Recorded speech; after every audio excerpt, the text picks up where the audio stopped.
Good evening, everybody. Today is October 3rd, which is a Tuesday, I do believe, for everyone.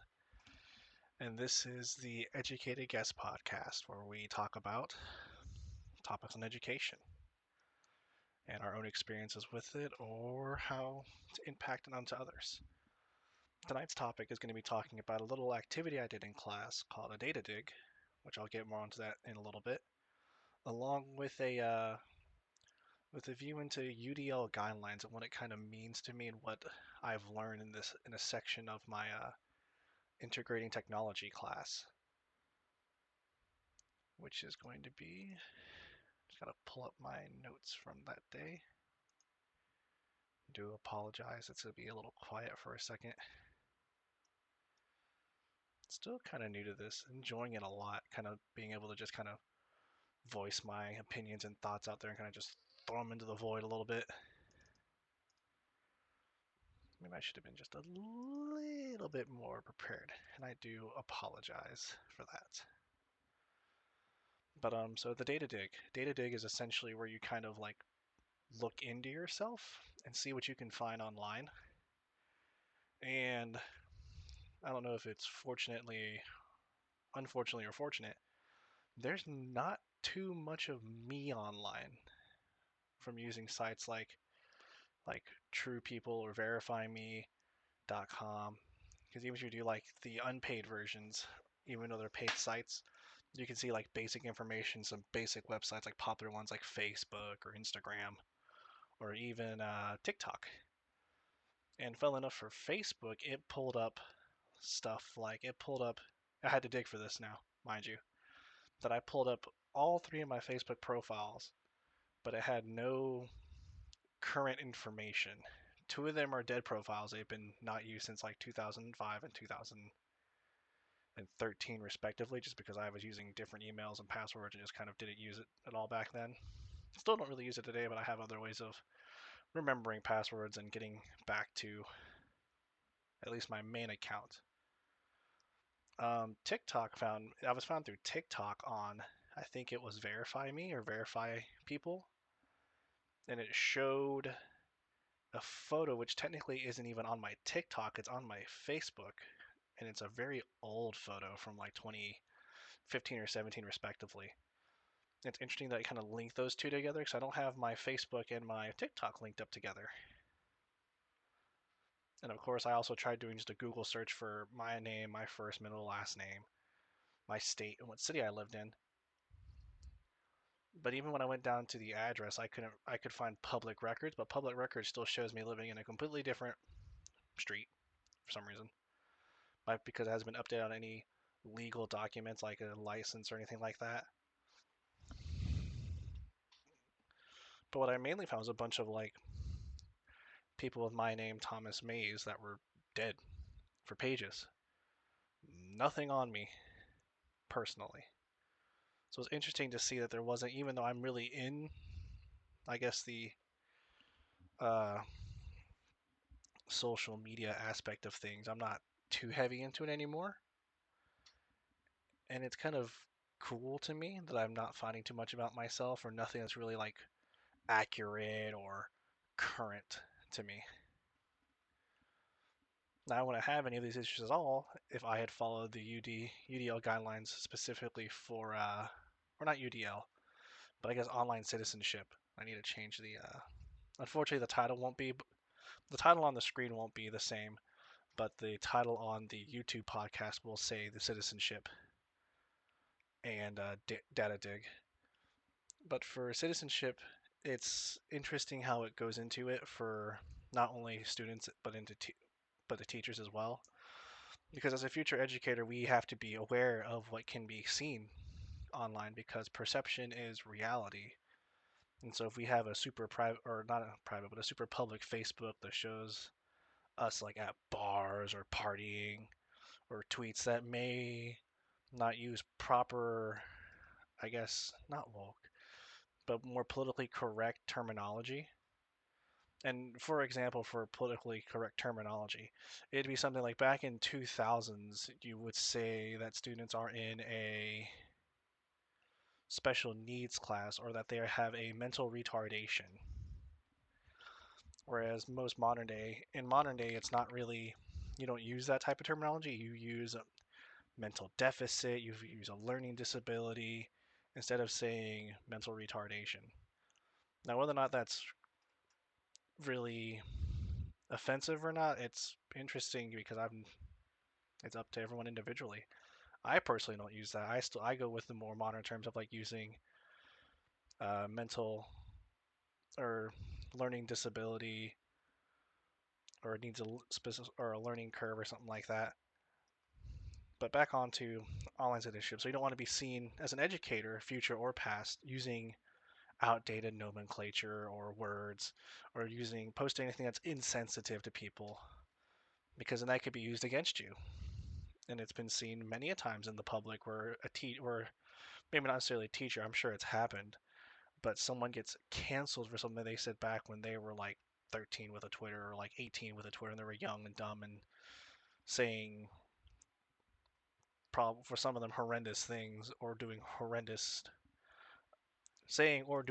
things like putting on blackface per se for a Christmas costume or a culturally insensitive costume and acting out in a certain way. Like at CFC, I believe it was either last year or the year before, where there was a group of young gentlemen who were dressed in what would seem to be like a mariachi band with like sombreros and ponchos with guitars and stuff and being like very like speaking in very like bad broken Spanish is what was purported.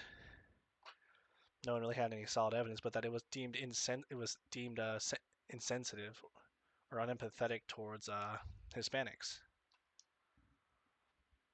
and it kind of caused them to get in trouble with not only like the dean of their own of their respected oh, departments, but also with President Xu. And I guarantee you, come closer to Halloween or later on in the month or in a week or two, we're going to get the email from President Xu saying, "Be aware of what you wear and what you post online, because it can haunt you forever." And then and that's for citizenships for student or not for students, but for educators. But online citizenship for, I guess, students as well. It delves more into stuff like the idea of being engaged in things online and being alert of things online. And the key thing I'm going to focus in on is the example of cyberbullying. So if you go to on my website, there will be a couple of curated links for things that I like that go for like engagement and being alert in the online space. For engage, the one I did, I think I was with Hello Navi, which is where students do apologize for that, where students made an actual app to help a student who couldn't, I believe it was see very well. Yes, I believe it was see very well. No. Let me read this description real quick because I think it was. Oh, it's either I believe it was Navi from Hello Navi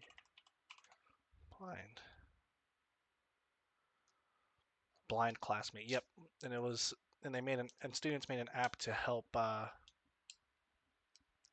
I guess it doesn't really go with cyberbullying, but being engaged with online space at least. My apologies.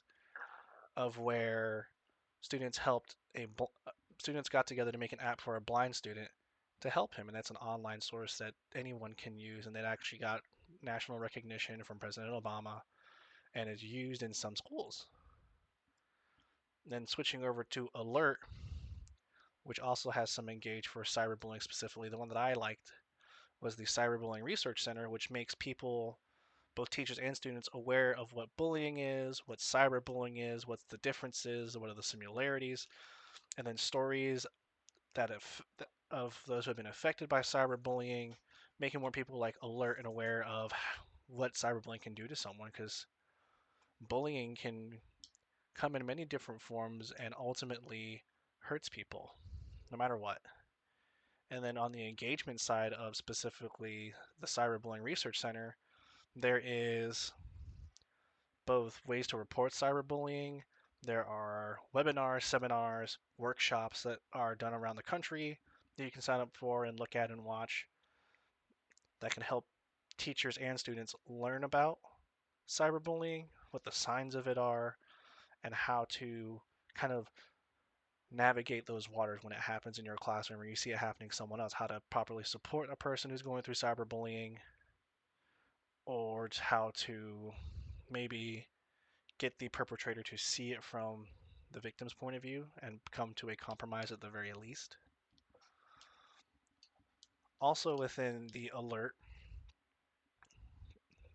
link that I will be curating, I grabbed something that's called the Interland, which is like in the internet, but it's a series of games that teach different things. Like for being aware and alert, there is one called the Tower of Treasure, which talks about for students and young children sensitive information like emails or passwords being shared over text or images or conversations, where they have to both find those specific pieces of information and then put it in their Tower of Treasure to protect it. And in the very last part of it, it makes the students choose, or makes the player, because it is an interactive game, it makes the player choose more or stronger passwords per choice that you have to make. And then it reiterates on like what makes a strong password, how to make it memorable, how to make it harder for hackers to get into it. And then overall, through going through the data dig and then looking at online citizenship,